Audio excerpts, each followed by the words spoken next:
S ಇವತ್ತು ಬಹುಮುಖ್ಯವಾಗಿ ಪ್ರಧಾನಿ ನರೇಂದ್ರ ಮೋದಿಯವರ ಹೇಳಿಕೆ ವಿಚಾರವಾಗಿ ಭಾರಿ ಸದ್ದು ಮಾಡ್ತಾ ಇರುವಂಥದ್ದು, ನಾನಾ ರೀತಿ ವ್ಯಾಖ್ಯಾನಿಸಲಾಗ್ತಾ ಇರುವಂಥದ್ದನ್ನು ನಾವು ಕಾಣಬಹುದು.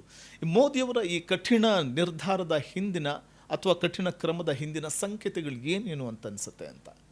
ವಸಂತ ಅವರೇ, ನೀವು ಇವಾಗ ಹೇಳ್ತಾ ಇದ್ರಿ ಮೋದಿಯವರ ದೂರಾಚರಣೆ ಮುಂದೆ ನೋಡಿ ಅವರು ಏನು ಹೇಳಬೇಕು ಅಂತ ಇದ್ದಾರೆ ಅಂತ. ದೂರದೃಷ್ಟಿಯಿಂದ ನೋಡಿ ಹೇಗೆ ನಾವು ಸೇಫ್ ಆಗಿರೋದು ಬೆಟರು ಅಂತ ಹೇಳ್ತಾ ಇದ್ದಾರೆ.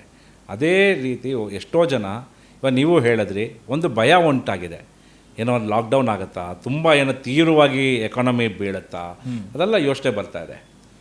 ಏನಕ್ಕೆ ಅದಕ್ಕಿರ್ಬೋದು? ಫಸ್ಟು ಒಂದು ಸ್ವಲ್ಪ ನೋಡಿದ್ರೆ ನೀವು, ನಮ್ಮ ಪ್ರಧಾನಿ ಮೋದಿ ಅವರು ಯಾವತ್ತೇ ಆಗಲಿ ಗ್ರೋತ್ ಡೆವಲಪ್ಮೆಂಟ್ ಬಗ್ಗೆ ಮಾತಾಡ್ತಾ ಇದ್ದವರು, ಎಲ್ಲ ಪಾಸಿಟಿವ್ ಆಗಿ ಮಾತಾಡ್ತಾಯಿದ್ರು. ಹೌದು, ಇದು ಫಸ್ಟ್ ಟೈಮು ನಾವು ಕೇಳ್ತಾ ಇರೋದು ಅವರು ಸ್ವಲ್ಪ ಪ್ಯಾಸಿವ್ ಅಥವಾ ನೆಗೆಟಿವ್ ಅಂತ ಅನ್ನಿಸ್ತಾ ಇದೆ. ಅಂದರೆ ಎಲ್ಲೊಂದು ಕಡೆ ಅಸಹಾಯಕತೆಯನ್ನು ವ್ಯಕ್ತಪಡಿಸ್ತಿದ್ದಾರಾ ಮೋದಿಯವರು, ಅಥವಾ ಎಚ್ಚರಿಕೆಯ ಕರಗಂಟೆಯನ್ನು ಮೊಳಗಿಸ್ತಿದ್ದಾರಾ ಅಂತ? ಸೊ ಒಂದು ಏನಾದರೂ ಇದು ಎಮರ್ಜೆನ್ಸಿನ ನಮಗೆ ಗೊತ್ತಿಲ್ಲದೆ ಇರೋದು ಅವ್ರಿಗೇನಾದ್ರು ಗೊತ್ತಿದೆಯಾ, what we are not able to see, ಅದೇನಾರು ಆಗಿ ಅದರಿಂದ ಪ್ರಾಬ್ಲಮ್ ಆಗುತ್ತಾ ಅಂತ, ಅಥವಾ ಒಂದು ಪ್ರಿವೆಂಟಿವ್ ಮೆಷರ್ ಆಗಿ ಹೇಳ್ತಾ ಇದ್ದಾರಾ ಅಂತ. ಬರೀ ಅವ್ರ ಸ್ಟೇಟ್ಮೆಂಟ್ ಮಾತ್ರ ನೋಡಬಾರ್ದಿದ್ಲಿ, ಪ್ರಪಂಚ ಸುತ್ತಲೂ ಏನಾಗ್ತಾ ಇದೆ, ಮೋದಿಯವ್ರು ಏನು ಹೇಳಿದ್ರು, ಆಸ್ಟರಿಟಿ ಮೆಷರ್ಸ್ ಅಂತ ಹೇಳ್ತೀವಿ, ಫಾರಿನ್ ಟ್ರಾವೆಲ್ ಕಡಿಮೆ ಮಾಡಿ, ಫ್ಯೂಯಲ್ ಯೂಸೇಜ್ ಕಡಿಮೆ ಮಾಡಿ, ಗೋಲ್ಡ್ ಪರ್ಚೇಸ್ ಕಡಿಮೆ ಮಾಡಿ ಅಂತ ಇದ್ದಾರೆ.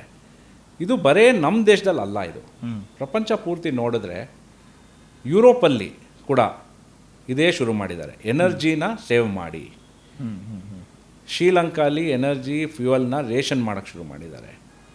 ಸೊ ಇದು ಬೇರೆ ದೇಶದಲ್ಲಿ ಕೂಡ ಆಗ್ತಾ ಇದೆ. ಅರ್ಜೆಂಟೀನಾಲಿ ಅವರು ಒಂದು ಫಿಸಿಕಲ್ ಮೆಷರ್ಸ್ ತಂದಿದ್ದಾರೆ, ಯಾವ ಥರ ಕಂಟ್ರೋಲ್ ಮಾಡ್ಬೋದು ಅಂತ. ಸೊ ಇದು ಬರೀ ನಮ್ಮ ದೇಶದಲ್ಲಿ ಮಾಡ್ತಾ ಇರೋದಲ್ಲ, ಎಲ್ಲ ಕಡೆ ನಡೀತಾ ಇದೆ ಇದು. ಸೊ ಬರೀ ಇದು ಇಂಡಿಯಾ ಸ್ಪೆಸಿಫಿಕ್ ಅಂತ ಅನ್ಕೋಬಾರ್ದು ನಾವು, ಇದು ಒಂದು ಗ್ಲೋಬಲ್ ಫೆನಾಮಿನಾ. ಅದೇ ರೀತಿಯಲ್ಲಿ ಒಂದು ಸೇಫ್ಟಿ ಮೆಷರ್ ಆಗಿ ಅದು ಹೇಳ್ತಾ ಇದ್ದಾರೆ.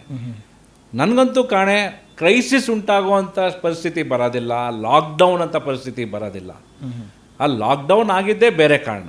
ಹೌದು, ಇವಾಗ ಎಕಾನಮಿ ನಮಗೆ ತುಂಬ ತೀವ್ರವಾಗಿ ಕೆಳಗಡೆ ಹೋಗಿ ಲಾಕ್ಡೌನ್ ಆಗೋ ಕಾರಣ ಅಂತೂ ಬರೋದಿಲ್ಲ. ಒಂದು ನೀವು ಇಂಡಿಯಾದು ಗ್ರೋತ್ ಸ್ಟೋರಿ ನೋಡಿದ್ರೆ, ನಮ್ಮ GDP ಅಂತ ಏನು ಹೇಳ್ತೀವಿ ಅದು 7% ಮೇಲಿತ್ತು ಇಷ್ಟು ದಿನ. ಇವಾಗ ಔಟ್ಲುಕ್ ಕೊಟ್ಟಿದ್ದಾರೆ, it will go down to around 6.5 ಅಂತ. 6.5 ಅಂದರೂ ಕೂಡ ಇಟ್ ಇಸ್ ನಾಟ್ ಬ್ಯಾಡ್. ಅದು ತುಂಬ ಒಳ್ಳೆ ನಂಬರೇ. 6.5 ಕೂಡ ಒಳ್ಳೆ ನಂಬರೇ, ನಮ್ಮಷ್ಟು ಸೈಜ್ಗೆ 6.5 ತುಂಬ ಒಳ್ಳೆ ನಂಬರೇ.